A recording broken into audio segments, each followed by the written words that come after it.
Class 12th students, बादल को घिरते देखा है कविता पूरी कंप्लीट हो गई थी। अब आप वर्कबुक में देखिए, क्वेश्चन दिया है कि बादल को घिरते देखा है, कविता के आधार पर हिमालय के सौंदर्य का वर्णन कीजिए। इस पर क्वेश्चन इस तरह भी आ सकता है कि बादल को घिरते देखा है शीर्षक कविता में प्राकृतिक सौंदर्य का अनुपम चित्रण हुआ है, इस कथन की व्याख्या कीजिए। या नागार्जुन प्रकृति चित्रण के कुशल चितेरे कवि हैं, इस कथन की पुष्टि बादल को घिरते देखा है कविता के आधार पर कीजिए। तो बच्चों, ये डिफरेंट टाइप से ये क्वेश्चन में पूछा जा सकता है, या ये भी कहा जा सकता है कि प्रस्तुत कविता का सार अपने शब्दों में लिखिए। तो ये पूरी कविता ही प्रकृति चित्रण पर आधारित है। प्रकृति चित्रण मतलब हिमालय के सौंदर्य का वर्णन किया गया है अलग अलग ऋतुओं में। तो इसका जो ये एक आंसर हम जो आपको डिक्टेट कर रहे हैं, ये इसी आंसर के आधार पर आप इन प्रश्नों का उत्तर दे सकते हैं। उसको थोड़ा सा बस अपने अकॉर्डिंग कर लीजिएगा कि कौन सा क्वेश्चन आ रहा है, तो उसी के हिसाब से उस आंसर में आप थोड़ा सा अपने से भी कुछ एक दो लाइन जोड़ सकते हैं। तो बच्चों सुनिए इसका आंसर कि बादल को घिरते देखा है शीर्षक कविता नागार्जुन द्वारा लिखित है। यह एक प्रकृति चित्रण पर आधारित कविता है। इसमें हिमालय पर्वतमाला के सौंदर्य का वर्णन किया गया है। वर्णन की पृष्ठभूमि में बादलों के प्रभुत्व को दिखाया गया है।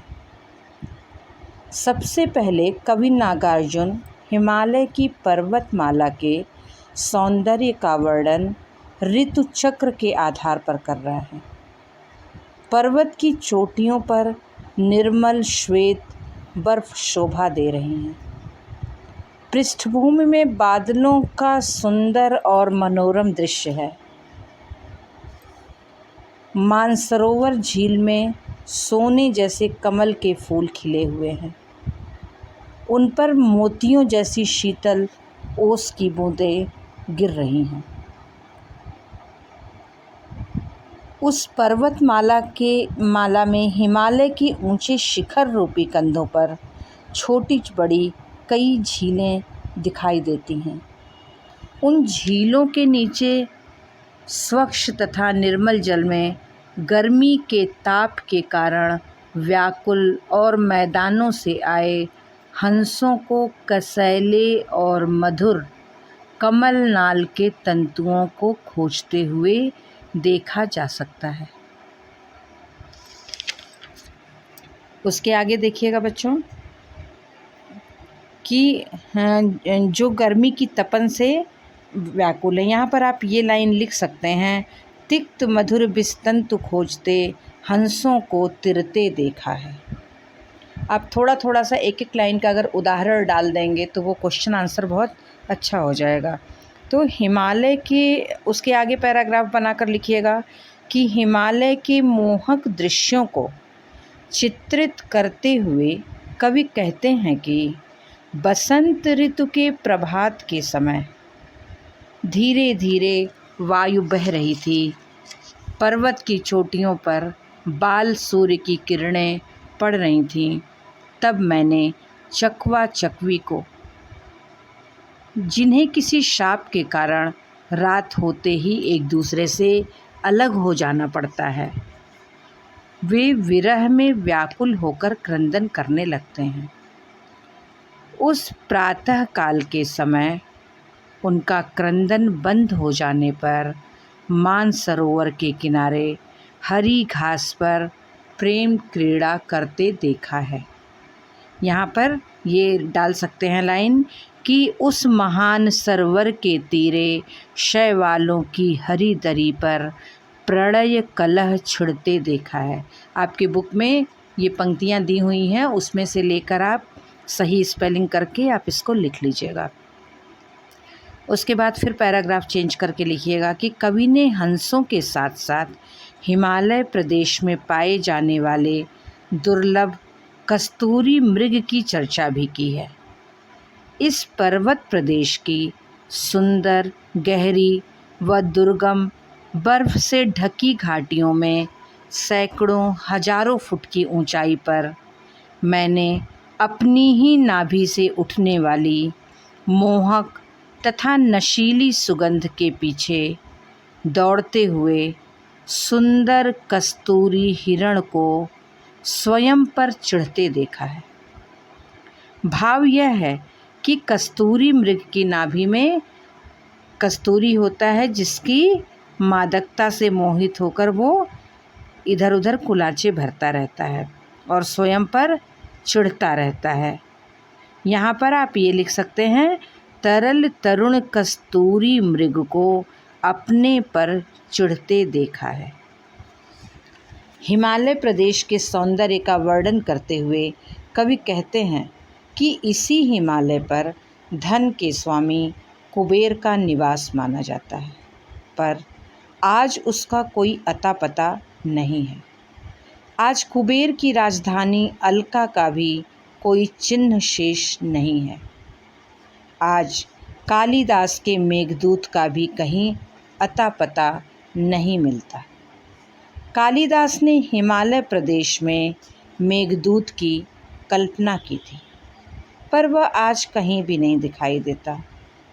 इसीलिए कवि फिर से प्रश्न करते हैं कि हो सकता है कि वो कहीं बरस पड़ा हो।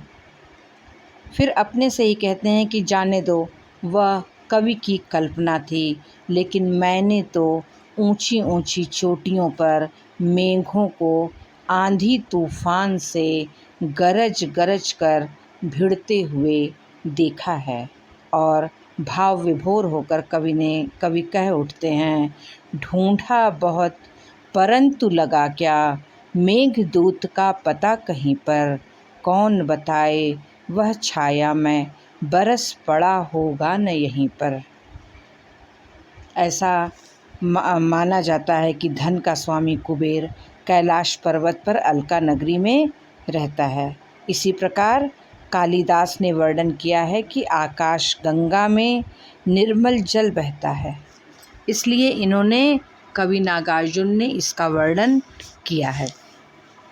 उसके बाद उन्होंने किन्नर प्रदेश की शोभा का वर्णन करते हुए कहा है कि आकाश में बादलों के छा जाने के पश्चात किन्नर प्रदेश की शोभा अनुपम हो जाती है। सैकड़ों छोटे बड़े झरने अपनी जल कल ध्वनि से देवदार के वन को गुंजायमान कर देते हैं। भाव यह है कि पर्वतों से गिरते हुए झरनों की ध्वनि वन में गूंज रही है।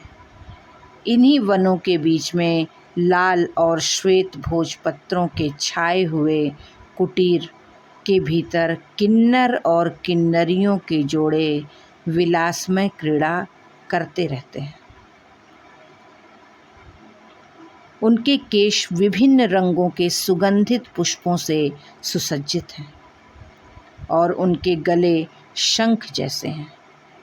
वे अपने गलों में इंद्रमणि की नीलमणि धारण किए हुए हैं और कानों में नील कमल के कर्णफूल पहने हुए हैं और उनकी वेणी मतलब बाल लाल कमलों से सुसज्जित है। किन्नर प्रदेश के नर नारियों के मदिरा पान करने वाले पात्र चांदी के बने हुए हैं और वो मणि से जड़ित तथा कलात्मक हैं। वे अपने सन्मुख चंदन की तिपाई पर मदिरा के पात्रों को रखे हुए हैं और स्वयं कस्तूरी मृग के नन्हे बच्चों की कोमल छाल पर आसन लगाकर बैठ जाते हैं। मदिरा पान करने के कारण उनके नेत्र लाल रंग के हो जाते हैं तथा उनमें उन्माद छा जाता है। मदिरा पान करने के बाद वे लोग मस्ती को प्रकट करने के लिए अपनी कोमल और सुंदर उंगलियों से सुमधुर स्वरों में वंशी की तान छेड़ते हैं। कवि इस अनुपम मनोहर व मादक सौंदर्य को देखकर विभोर हो उठता है और इस प्रकार कवि नागार्जुन ने हिमालय पर्वत के प्राकृतिक सौंदर्य का वास्तविक वर्णन किया है और मिथक चर्चा ने इस वर्णन को और भी प्रभावपूर्ण तथा सरस बना दिया है। मिथक वर्णन मतलब कालिदास का वर्णन करके और अलकापुरी का वर्णन करके, किन्नर किन्नरियों का वर्णन करके इन्होंने इसको और भी सुंदर और प्रभावपूर्ण बना दिया है। तो बच्चों, ये जो क्वेश्चन आंसर है ये आपका पूरा फुल क्वेश्चन आंसर है और ये कई प्रश्नों का ये आंसर है। तो इसको आप अपने ढंग से फिर आप इसको कॉपी में लिख लीजिएगा, तो ये आपका पूरा चैप्टर तैयार हो जाएगा। इसके बाद के नेक्स्ट वीडियो में अब हम आपको संक्षिप्त अवतरण पर आधारित क्वेश्चन आंसर बताएंगे।